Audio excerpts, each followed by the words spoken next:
Hingga hari ini sebanyak 37,25% atau sekitar 203 anggota DPR belum menyerahkan laporan harta kekayaan penyelenggara negara ke KPK karena faktor kesibukan. Di sisi lain, semakin banyak mobil mewah milik para legislator yang berjejer di parkiran Senayan. Dan berikut pantauan tim liputan Metro TV dari halaman parkir gedung DPR Senayan, Jakarta. Memang, mobil mewah ini selalu menjadi daya tarik tersendiri, khususnya bagi para politisi wakil rakyat ini. Seperti di salah satu basement atau parkiran mobil yang berada di gedung perwakilan rakyat ini. Di sini saya menemukan, ini baru salah satu basement, masih ada beberapa basement yang lain, deretan mobil mewah. Nah, ironisnya pengakuan dari Ketua DPR kemarin yang belum melaporkan harta kekayaannya membuka catatan anggota Dewan yang juga banyak belum melaporkan harta kekayaannya. Data dari KPK sebanyak 37,2% anggota DPR belum melaporkan harta kekayaannya hingga saat ini. Komisi Pemberantasan Korupsi menyatakan sebanyak 203 anggota DPR belum menyerahkan laporan harta kekayaan mereka sejak 1,5 tahun yang lalu menjabat sebagai wakil rakyat. Sementara sebanyak 69 anggota DPR belum memperbarui LHKPN mereka. Ketua DPR Ade Komarudin mengaku dirinya terakhir melaporkan harta kekayaannya pada tahun 2001 silam. Saya belum lapor, memang udah jadi lama tapi belum dikoreksi. Kemudian teman-teman saya juga sama, yang perlu waktu. Dan kita orang-orang yang tidak pernah selama ini melanggar aturan. Sementara itu, Wakil Ketua DPR Fadlizon mempertanyakan kevalidan data KPK atas tidak tercantum namanya pada laporan LHKPN. Itu nggak ada masalah gitu. Cuman kan melaporkan itu tidak harus kita datang ke KPK. Saya juga waktu itu hanya mengirim staf kok, ada tanda terima. Gitu ya. Jadi saya juga heran kenapa kok tidak, katanya saya sendiri belum lihat di website yang tidak, saya sudah melaporkan. Mahkamah Kehormatan Dewan pun turun tangan untuk mendesak sejumlah anggota DPR segera melaporkan kekayaan terbarunya. Ya, yang belum sama sekali melaporkan harta kekayaannya dan yang bersangkutan sudah dilantik sebagai pejabat negara, saya kira memang MKD akan menelusuri itu gitu loh. KPK sendiri mengaku telah 2 kali mengirimkan surat ke sejumlah wakil rakyat untuk melaporkan harta kekayaannya. Meski tidak ada sanksi yang dijatuhkan, laporan kekayaan ini merupakan salah satu bentuk transparansi oleh para wakil rakyat. Dari Jakarta, Maria Lizia Hasni, Awaludin, Metro TV. Ya, pemirsa, menjelang pertarungan Pilgub 2017, Basuki Cahayapurnama atau Ahok digoyang dugaan korupsi pembelian lahan sumber waras. Meski diserang sejumlah pihak terkait dugaan penyimpangan anggaran, Ahok justru menantang KPK untuk membuktikan di peradilan. Setelah diserang oleh Wakil Ketua DPR Fadlizon dan sejumlah anggota Komisi 3 DPR terkait rencana pemanggilan Ahok atas dugaan penyimpangan anggaran pembelian lahan sumber waras, kini Ahok kembali digoyang oleh DPRD DKI Jakarta. DPRD DKI Jakarta meyakini adanya korupsi pembelian lahan di sekitar rumah sakit sumber waras seluas 3,64 hektar tersebut. Wakil Ketua DPRD DKI Jakarta menyerahkan sepenuhnya penyelidikan kepada KPK. Ya udah tungguin aja dia. Dalam proses penyelidikan. Masih dalam proses penyelidikan. Begitu tuh bunyinya gitu loh. Terus kalau itu kemudian berhenti nggak? Kan nggak, jalan terus. Tinggal nunggu waktu lah ya. Gubernur DKI Jakarta Basuki Cahayapurnama meyakini dirinya tidak bersalah atas pembelian lahan di sekitar rumah sakit sumber waras. Ahok bahkan siap membuktikan kebenaran skandal pembelian lahan sumber waras tersebut di pengadilan. Saya akan ikutin aja proses hukum. Saya lebih senang ke pengadilan sebetulnya, supaya nggak dibuat ombang-ambing. Karena kalau di pengadilan semua orang mendengar salahnya di mana beli sumber waras.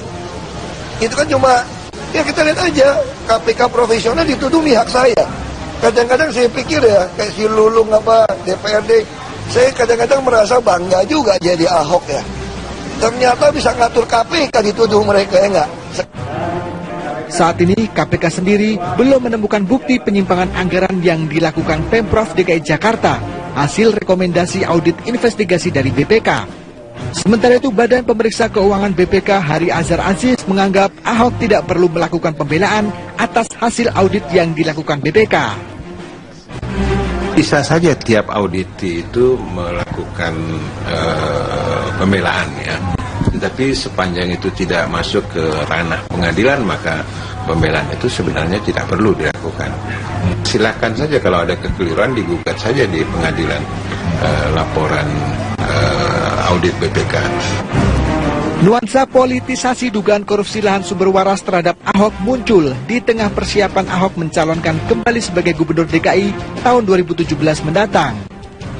Ahok dinilai bertanggung jawab atas pembelian lahan sumber waras yang diduga mengakibatkan kerugian negara sebesar 191 miliar rupiah. KPK sendiri hingga kini baru memeriksa 33 saksi dalam kasus pemeriksaan lahan sumber waras ini. Tim Liputan, Metro TV. Informasi di lokasi kejadian di rumah duka di Desa Hegar Mukti, Cikarang Pusat, Kabupaten Bekasi. Kita bergabung dengan rekan Regina Indriani. Regina, apakah jenazah sudah tiba di rumah duka? Ya pemirsa, memang apabila kita mereview bahwa tadi sekitar pukul 2 dini hari memang ada terjadi penembakan yang dilakukan oleh Brigadir Arif, di mana dirinya menembakkan sebuah pisau ke istrinya yang bernama Ani Fitriani. Dan setelah kejadian penembakan itu, para korban ataupun si Ani Fitriani langsung dibawa ke rumah sakit Polri untuk diotopsi. Tak hanya Brigadir Arif menembakkan pistol ke istrinya, namun dirinya juga mencoba untuk bunuh diri dengan cara menembakkan pistol ke dalam lehernya. Namun Brigadir Arif tidak meninggal ataupun dilarikan dengan keadaan sekarat begitu. Dari tempat kami mengabarkan saat ini yaitu di Desa Hegar Mukti, Kabupaten Bekasi, bahwa memang sekitar pukul 11 tadi siang jenazah dari istri Brigadir Arif telah datang di rumah duka. Namun kami dari pihak media tidak diperbolehkan ataupun tidak diizinkan untuk mengambil gambar di daerah TKP ataupun di tempat kejadian yang dimana merupakan rumah duka korban begitu. Dan tadi sekitar pukul 11.20 tadi pihak dari kepolisian ataupun dari Polresta Kabupaten Bekasi menyandangi ataupun mengunjungi rumah korban untuk melihat terkait dengan kejadian penembakan yang dilakukan oleh Brigadir Arif yang seorang anggota BRIMOB begitu. Hingga saat ini kami mencoba untuk menggali informasi, namun tidak ada satupun pihak kepolisian yang bisa memberikan informasi terkait dengan kejadian lebih lanjut terkait dengan penembakan yang dilakukan oleh Brigadir Arif. Dan menurut informasi yang kami dapatkan bahwa Brigadir Arif saat ini memang kondisinya masih kritis dan masih berada di Rumah Sakit Polri Jakarta. Dan tidak lama lagi sekitar pukul 12 jenazah korban ataupun jenazah Ani Fitriani akan disolatkan. Lalu sekitar pukul 2 nanti katanya juga akan dimakamkan begitu. Namun kami belum tahu di mana korban akan dimakamkan. Begitu Alfat. Artinya hingga saat ini polisi belum menemukan motif pasti dari pelaku penembakan ini ya. Bagaimana dengan pengakuan dari pihak tetangga sendiri? Seperti apa keseharian dari polisi dan istrinya ini? Ya, Pak, juga kami tadi juga mencoba untuk menggali informasi dari pihak-pihak tetangga. Namun juga pihak tetangga tidak mau memberikan informasi lebih lanjut terkait dengan keseharian si korban ataupun si pelaku.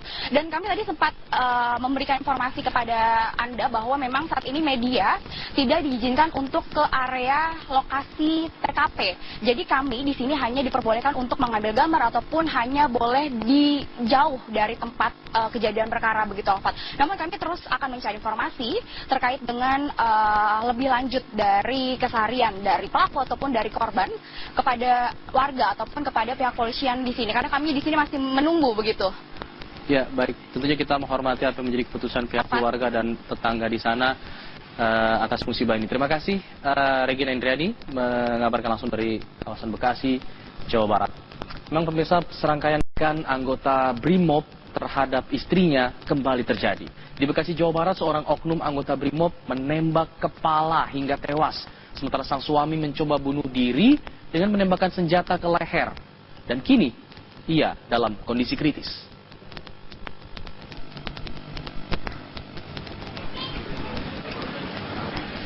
Upaya bunuh diri dan penembakan anggota BRIMOB terhadap istrinya ini di kediaman mereka di Desa Hegar Mukti, Kecamatan Cikarang Pusat, Kabupaten Bekasi. Di rumah inilah Warga kemudian berdatangan ke rumah korban sambil menunggu kedatangan jenazah yang baru saja selesai diotopsi di Rumah Sakit Polri Kramat Jati, Jakarta Timur. Peristiwa penembakan anggota Brimob Brigadir AC terhadap istrinya Ani terjadi pada Jumat malam kemarin. Warga menemukan korban bersimbah darah di kamarnya, sementara sang suami menderita luka parah dan kini dalam kondisi kritis. Warga yang langsung melaporkan kejadian ini ke pihak kepolisian dan kemudian baik korban maupun pelaku langsung dilarikan ke rumah sakit.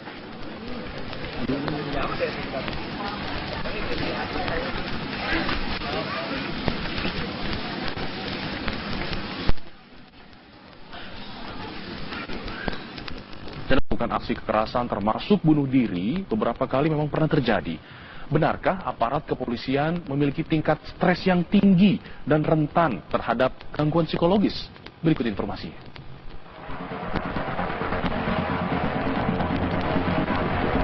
Pekan lalu, warga Pontianak, Kalimantan Barat digemparkan dengan tindakan keji Brigadir Petrus Bagus terhadap kedua anak kandungnya. Anggota Satuan Intelkam Polres Melawi tersebut tega menghabisi kedua anak kandungnya yang masih balita dengan cara dimutilasi. Brigadir Petrus kemudian menyerahkan diri usai melakukan pembunuhan keji tersebut. Pelaku diduga mengidap skizofrenia atau gangguan kejiwaan dan kini terus menjalani pemeriksaan secara intensif. Bulan Mei 2015, seorang anggota kepolisian Brigadir Wahyudi ditemukan tewas di sebuah perumahan di Kalideres, Jakarta Barat. Korban mengakhiri hidupnya dengan senjatanya sendiri. Brigadir Wahyudi bunuh diri setelah cekcok dengan kekasihnya. Sepanjang tahun 2015 lalu, data Indonesia Police Watch mencatat 7 kasus polisi bunuh diri. Menurut psikolog forensik Mabes Polri, Kombes Pol Arief Nur Cahyo, penyebab stres anggota polisi tidak hanya berasal dari tekanan kerja, namun juga disebabkan faktor-faktor personal. Karakteristik tugas polisi itu kan sudah unik, makanya sebenarnya profesi psikologi baik secara keilmuan atau profesi kan sudah terlibat sejak dini.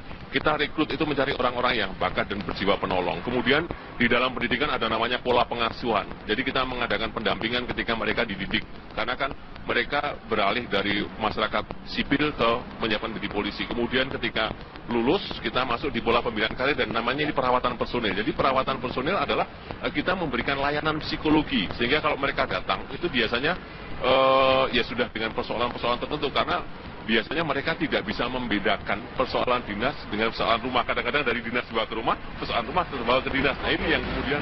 Sementara itu, psikolog Cassandra Putranto menyarankan agar lembaga kepolisian rutin memperhatikan kondisi kesehatan psikis anggotanya dengan melakukan pemeriksaan kejiwaan secara berkala. Misalnya pekerjaan-pekerjaan tertentu memang mengandung tingkat stres yang lebih tinggi. Tentu harus ada pemeriksaan psikologis berkala misalnya. Mungkin kalau di Polri juga mungkin harus dipertimbangkan nih untuk kelayakan untuk menjadi intel, kelayakan untuk terus bekerja, karena rekrutmen adalah satu hal, tetapi pemeriksaan psikologi secara berkala. Tidak hanya tangguh secara fisik, menjadi seorang anggota polisi juga membutuhkan mental yang tangguh. Dan maraknya aksi kekerasan maupun bunuh diri yang dilakukan anggota kepolisian tentu sangat disayangkan. Tim TV One mengabarkan.